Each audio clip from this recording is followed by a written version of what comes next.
Bukit itu menangis menimbun satu keluarga. Karya Denny J.A. Aku adalah bukit yang sangat tua, jauh lebih tua dari riwayat semua keluarga yang pernah berteduh di bawah kakiku. Dulu hutan tumbuh di dadaku menjadi untayan doa yang tidak pernah putus. Akar-akar panjang menahanku seperti angan-angan, seperti tangan-tangan para leluhur yang menjaga dunia tetap seimbang. Warga desa memetik sedikit, menebang satu pohon, lalu 2 pohon untuk kayu dapur, untuk membangun rumah kecil, untuk menghangatkan malam mereka. Aku tidak pernah marah. Aku tahu mereka menebang dengan hormat seperti anak meminta kepada ibunya dengan suara pelan. Mereka memotong, tapi juga menanam. Mereka mengambil, tapi juga merawat. Aku tetap merasa dicintai. Tapi mereka berbeda. Gergaji tak lagi diayunkan oleh tangan desa. Mesin-mesin besar datang entah dari mana. Suara logamnya dingin tanpa nurani. Perusahaan-perusahaan itu naik ke punggungku menjadi pasukan yang lapar, menggunduli rambut hijauku, menelanjangiku sampai ke tulang. Setiap pohon yang tumbang menjadi angka dalam laporan laba, menjadi jembatan menuju rekening mereka, bukan menuju kehidupan. Akar-akar penjagaku dicabut, bukan oleh orang yang merawatku, melainkan oleh mereka yang bahkan tak tahu nama desaku. Para pekerja berseragam mengiris tubuhku seperti mengiris kue ulang tahun. Namun tak ada doa, tak ada permisi, tak ada terima kasih. Mereka datang untuk menumpuk uang, bukan untuk menumbuhkan hutan. Dan ketika setengah tubuhku botak dan kerontang, mereka pergi, meninggalkan aku berdiri sendirian di hadapan badai yang semakin ganas. Pada malam itu, hujan turun dengan deras yang mengguncang langit. Ia mengetuk luka-luka lamaku yang tak sempat sembuh. Tanahku bergerak pelan. Aku sudah ringkih, seperti orang tua yang tak lagi pasti mana kaki yang masih kuat untuk berdiri. Aku mencari akar-akar yang dulu memelukku. Tak ada. Aku mencari pohon-pohon yang dulu menahan bahuku. Tak ada. Aku mencari suara burung yang dulu mengingatkanku pada kehidupan. Tak ada. Yang tersisa hanya ruang kosong. Luka industri yang baunya membuat bumi sendiri gamang. Tubuhku pun menyerah, patah, runtuh, pecah. Bukan karena aku ingin, tapi karena aku tak lagi sanggup.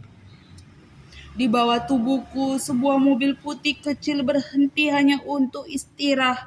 Di dalamnya ada keluarga sedang menutup hari panjang dengan tawa kecil yang lembut. Gadis itu sempat memungut daun berbentuk hati dari pohon terakhir yang masih tersisa. Aku melihatnya, aku merasakan kehangatan kecil itu seperti kenangan yang hampir punah. Aku ingin melindungi mereka seperti dulu aku melindungi desa-desa kecil yang tumbuh bersama akar-akar hatiku.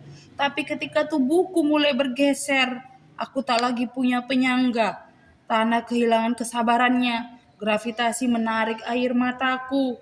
Dalam satu hentakan yang membuat langit tercekat, aku menutup mereka dengan rasa bersalah yang tak terucapkan. 6 nama kembali ke sunyi, dan aku, bukit tua yang dahulu ramah, menjadi kuburan tanpa sengaja. Ketika aku runtuh, kampung-kampung kecil ikut hancur, sungai meluap, membawa amarah yang lama disembunyikan, jembatan patah karena janji yang tak pernah ditepati. Rumah-rumah terbalik menjadi hidup yang dikocok oleh tangan raksasa. Orang-orang berkata, hujan terlalu deras, tanah tak kuat. Ini musibah. Tidak, ini bukan musibah. Ini cermin raksasa. Bukan hanya hujan yang turun malam itu, tetapi kontrak-kontrak bisnis yang dulu tanda tangani tergesa jatuh satu persatu dari langit sebagai batu dan batang mati. Di balik setiap meter tanah yang melorot ada tanda tangan yang menjelma longsor. Ada stempel yang berubah menjadi arus banjir, menelan nama-nama di kartu keluarga. Kini aku terbaring, separuh hilang, separuh menjadi kubur. Namun yang paling hilang bukan lahanku, melainkan keyakinanku bahwa manusia masih mampu membedakan kebutuhan dari keserakahan. Warga desa menebangku dengan cinta, dengan hormat, dengan seimbang. Aku sanggup sembuh. Tapi perusahaan menebangku dengan ambisi, dengan ketamakan, dengan gelap mata. Aku tidak pernah bisa pulih.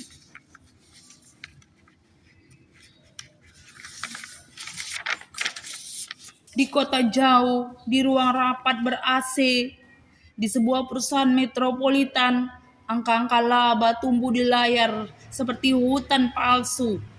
Grafik keuangan naik itu sesungguhnya peta jenazah. Tiap garis hijau adalah nisan yang disamarkan. Di dalam rekening mereka ada lumpur di antara gigit, ada nafas terakhir yang dipadatkan menjadi bonus akhir tahun. Belajarlah bahwa pohon bukan hanya kayu, ia saudaramu sendiri, tulang dunia. Bahwa hutan bukan lahan kosong, ia keluargamu sendiri, jantung yang berdetak untuk semua makhluk. Jika manusia tak belajar, peta dunia pelan-pelan akan berubah warna. Hijau menjadi daftar duka, coklat menjadi arsip jenazah yang tak sempat dimakamkan.